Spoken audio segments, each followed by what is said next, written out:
Evening folks, hope we're all keeping well. Well, this is a little bit different, isn't it? I'm not normally too fond of talking on camera, but last week I was invited by the Cask Bah to be their guest on the weekly virtual open mic night, and unfortunately my PC died midway through the interview. There was quite a lot of interest in people asking questions about how I'd got started, how I'd learned to play, what my approach was, and the kit I used.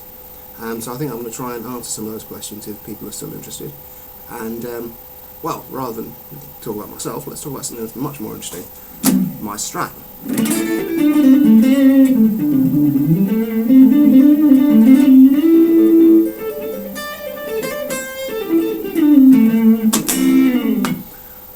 Right, well, this began life as a 1999 USA Fender Stratocaster standard.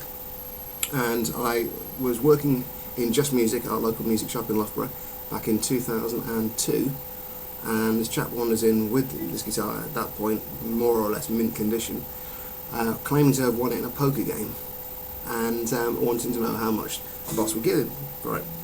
And our boss had a look at it and said, we'll give you 300 for it. And the chap said, no, that's nowhere near enough, because he obviously felt that he should be able to get whatever we were going to be able to sell it for. It didn't occur to him that we then had to check this guitar out and sell it and make a profit on it, because that's how businesses work. But details.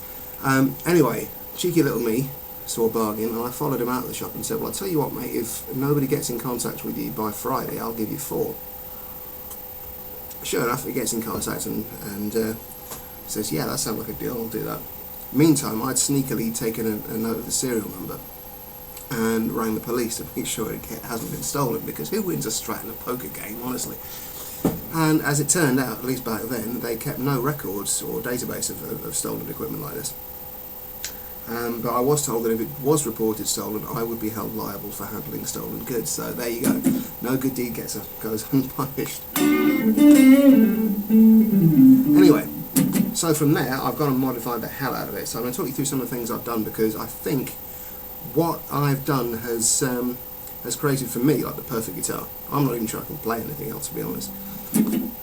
So, right, what have I done to it? Well, first thing first is the pickups. Now, I've been asked how I get such a heavy full sound out of a 3 single coil pickup guitar. Well, the answer is it's not 3 single coils. What I've got here is the Seymour Duncan Everything Axe set. You've got humbuckers here and here. It's the little 59 and the JB Junior. I think I should have checked that one before I made this video, but oh well. And this thing here is called a duck bucker. It's like a split coil that you would get on something like a P bass. Yes, Fender Precision bass. If you look at that, it's got a similar arrangement. It doesn't sound too great on its own, but it's designed to accentuate the sort of in-between frequencies that you get when you've got both the neck and middle or neck and bridge on. Now, the other really killer mod is these things here. These are Graphtec graphite saddles, and these are absolutely fantastic bits of kit. They're about 30 quid, so they're not cheap, but over the years, well, put it this way, I used to break 1 or 2 strings a gig. I break 1 or 2 strings a year now. I actually get to the point where strings go bad in terms of intonation before I actually have to change them. So yeah, I cannot, for somebody who gigs regularly, I cannot recommend these things highly enough. They are fantastic. Right, what else have I done to it? I've rewired it. Traditionally, a Strat, you would have that tone control would affect the middle pickup, and the neck pickup, and that one would affect the middle pickup. I've wired that one so it affects the bridge pickup. To be fair, I'm quite lazy with tone controls. They tend to stick on 10 anyway. But yeah, it's there. It's a nice little feature. We've got up here. Now, this is a thing called the LSR roller nut. They were discontinued in the mid-noughties, but it's a nice little innovation from Fender. What you've got sat in there are 6 little saddles, little metal saddles there, sat on a rocker mechanism, and that means that when you dump the tremolo and the strings all go forward, there's less friction bringing them back again. So the idea is improves tuning stability, and I've amended that by fitting these. You see that? These Spertzel locking tuners.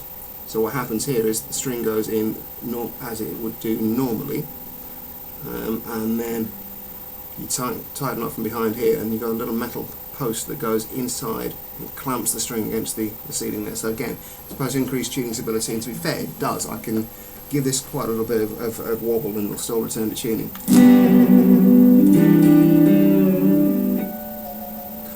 And for the bridge itself, I am set up as a floating bridge. There's about a semitone's worth of upbend on there. Of course, if I break a string, that means everything goes a semitone sharp. So I try not to break strings, but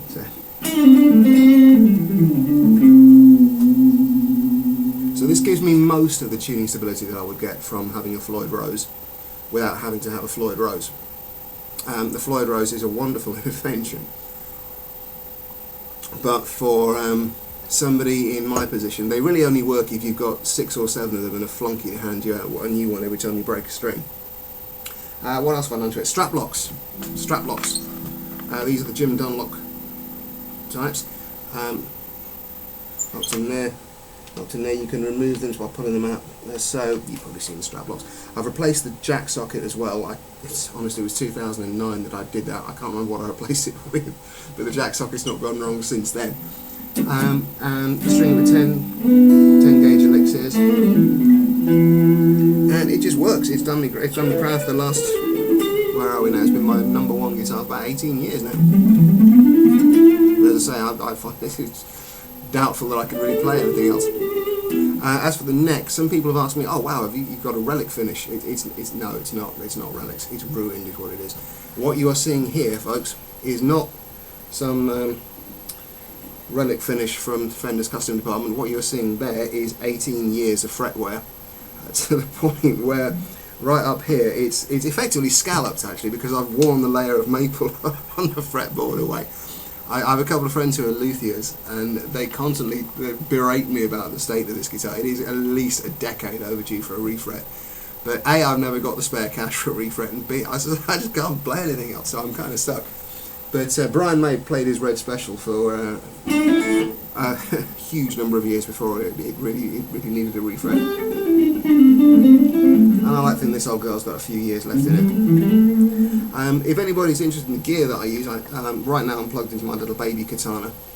But I use a Boss Katana Mark 1 100 watt, which I bought 6 months before the Mark 2s came out, but it's still a great sounding bit of kit. And a Steve Vai Bad Horsey 2 wah pedal, and a Korg D10 tuner pedal, and that's it. That's it. All I need these days. And I'm an old man with arms like bits of string, and I don't like carrying heavy things, so that's really all I need these days. So there you go. If you enjoyed that, then I shall make some more, and we'll talk about other things. Now, there's lots of subjects I could go on natter about. So yeah, if you enjoyed it, if you like it, subscribe, all that stuff. You folks have been on YouTube before, and I'll see you again very soon. Cheers then, take care.